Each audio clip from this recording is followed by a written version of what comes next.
Hey everybody, this is Tasha Gwilt with EXP. I wanted to talk today about how we write and present your offer. So when you're looking at a house, presenting an acceptable and really good offer is super important, especially in a seller's market like we are here. And to make you stand out, you need to have a team backing you that knows how to deal with a seller's market and getting your offer accepted, and how to stand out when you are going up against multiple other people that are looking at the same house that you are. So first of all, whenever it comes to writing an offer, the first thing that you want to think about is shortening down your contingencies. So that's part of what we do whenever it comes to getting your offer accepted. I do have another video called how to get your offer accepted in a seller's market. So if you want to, go ahead and check that out. It's on my YouTube channel. And so how you get your offer accepted in this market really just depends on it, not only price, but also your terms, such as those contingencies. So your loan, appraisal, and inspection contingency. So it's super important that you take the seller into consideration on what their needs are. So that brings me to the next step.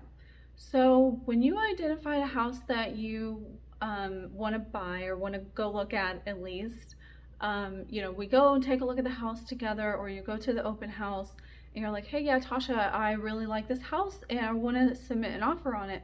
So what I'll do at that point is I will call the listing agent and just get more information about the seller. How long of an escrow do they need? Do they need to be out soon, or do they need to be out at a later time? Because sometimes you'll find that sellers really do need to have a longer escrow, even in a market where 30 days is the acceptable time for an escrow period. Some sellers do actually need a little bit more time, especially if they're trying to also buy a property, and they'll also want both of those escrows to close concurrently, so at the same time. Excuse me. So those are a few things that you'll want to keep in mind whenever it comes to what we do to help you get accepted. So the next step is, after I've called that agent, got all the info for you, I'm getting all the info on what their terms would likely be, which appliances are staying, who they want the seller, or who they want the escrow and the title company to be. Because in this market, the sellers usually get to choose that, especially if they're paying for the title insurance. So we like to help get the seller to pay that, even though it is the norm in this market. So it's an information gathering call with the listing agent, and also building rapport with that agent, because what you don't want to do is try to bully them into giving you information that they're not allowed to give. And you want to create a relationship with that agent. So agent to agent, it's super important, because we're working together in the same goal. We're trying to get you the house, and they're trying to get their seller's house sold. So we're bringing you the buyer, and they're bringing their seller in the house that you want. And we're all just trying to come together and make this happen for all parties.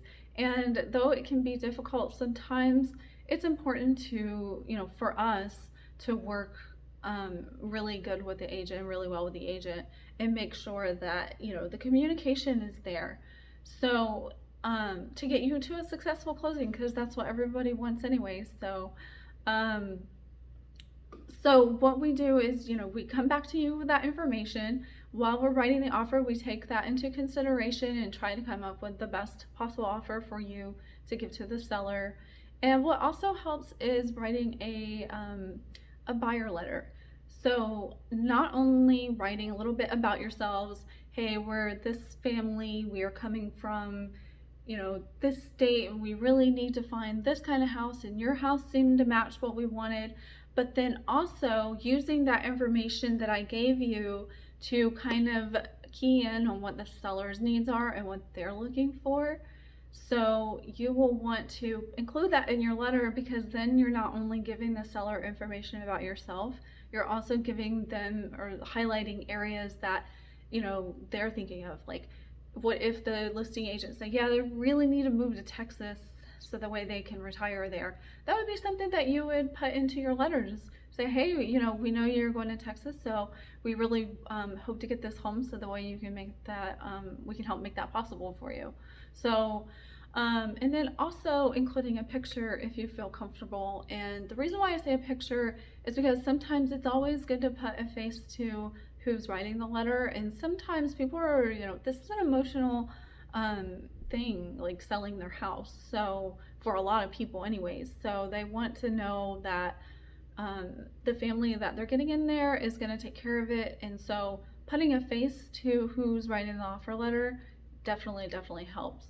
So after I receive, that buyer letter from you, you've signed the offer, what I do is I put an agent, it's called an agent cover letter. So put my little like EXP Gwilt Group at the, on the letterhead, and give the address and say, to whom it may concern, so and so is writing, it's with pleasure that I present this offer from so and so. Give information, a little bit more information about you guys that maybe wasn't revealed. And so I'm giving like how strong you guys are, as buyers, and who your lender is, and how long I've worked with that lender, and to reach out to them with any questions.